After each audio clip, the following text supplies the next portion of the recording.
Hello, this is NK Pandey. In this video, I will be discussing about some interview questions on fluid mechanics. These questions will be suitable for chemical, mechanical, and civil engineering discipline. Interviews are generally integral part of any job selection process, and the question being asked during interview depends upon the specific job requirements. Let us start some typical questions on fluid mechanics. Question number one.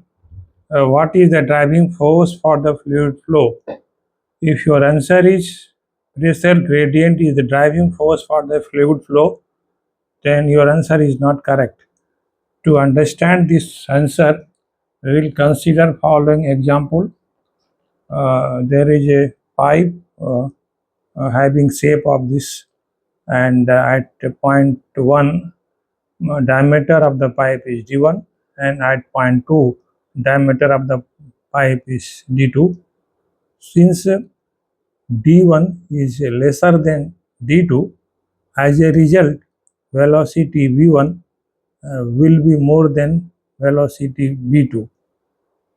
Hence, pressure at point 1 will be less than at point 2.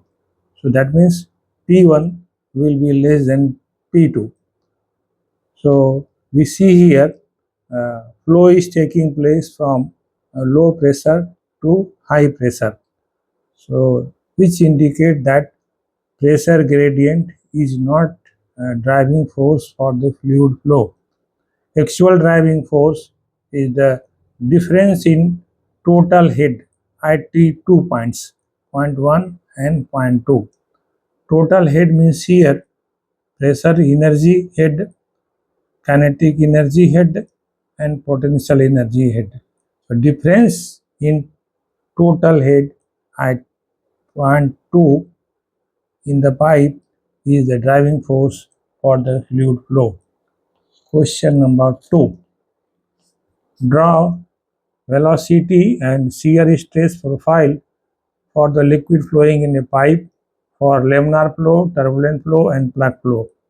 Another question is that in a pipe flow, we represent velocity profile like this. So what is the shaded area portion represents and how it can be calculated? Question number 3. We have a tank having diameter d1 and water is filled up to height h, and tank is having a nozzle having diameter d2 and equal to 2 centimeter, where d1 is 2 meter. Now at time t is equal to 0, valve is open. So what is required is here how to calculate time required to empty the tank. Also plot h versus t. So answer of this question can be given as follows. So this is a tank here, and velocity of water coming out from the nozzle is given by applying Bernoulli equation here and here. So we get a relation for velocity v2 of water coming out from the nozzle, that is v2 is equal to square root of 2gh. So if we make a mass balance, means rate of water level coming down or amount of water is coming out from this tank is given by this relation.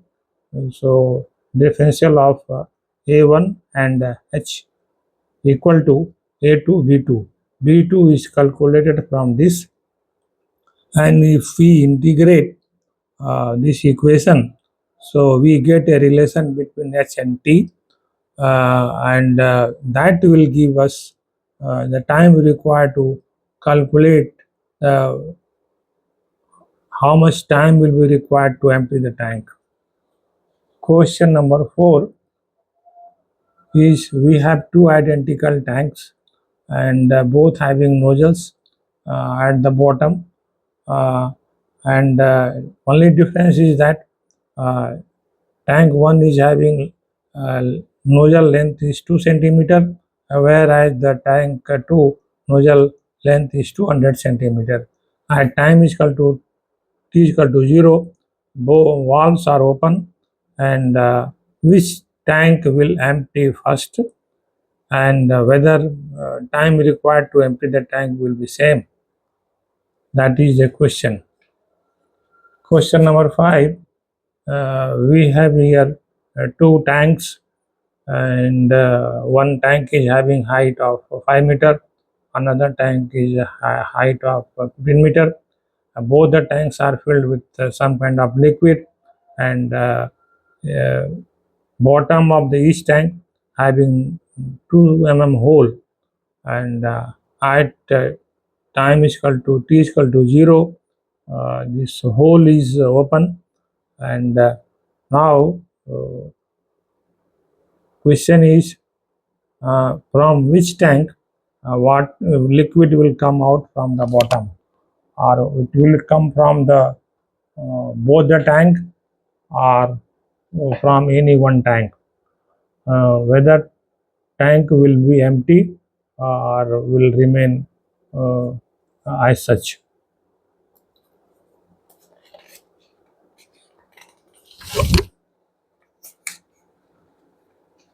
Question number 6. We have a vessel of like this. The vessel is having a U limb, and vessel is filled with aqueous and organic. Aqueous height is HA, organic liquid height is HO, and aqueous or liquid density is rho A, and organic liquid density is rho O. So now, how to calculate liquid level height in the U limb, whether it will be at here C, B, or A? How to calculate? Question number 7. Uh, we have two pipe through which liquid is flowing or water is flowing, suppose, and that pipe diameter is D1, another pipe diameter is D2, and now it is decided to replace these two pipes in a equivalent pipe of diameter D. How to calculate the diameter DE? Normally, we notice in our house that when we open a tap, and water diameter at a discharge point uh, from the nozzle is D1, and at when water is about to reach the ground, and diameter will be D2, and it is noticed that D1 is greater than D2. Why it is like that? What is the science behind it?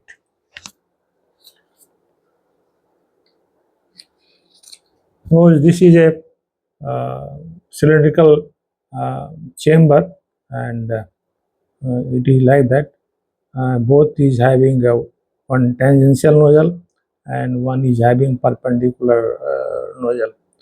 Only difference in these two figure, in one case that liquid or any fluid is flowing through this and coming out from this, and another one, this liquid or water is any fluid is entering here and coming out from here.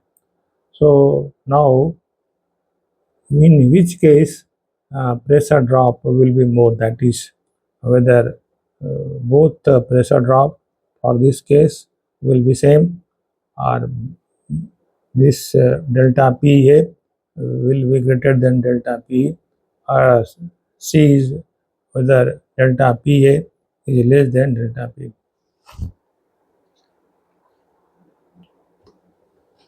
Question number 9.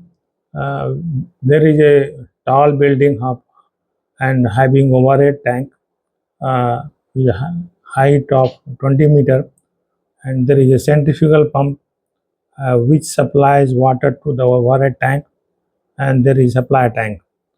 Now flow rate requirement is 100 meter cube per hour, and how to calculate or how much power will be required by the pump, then how to select a pump, and how to find out this optimum diameter of the pipe.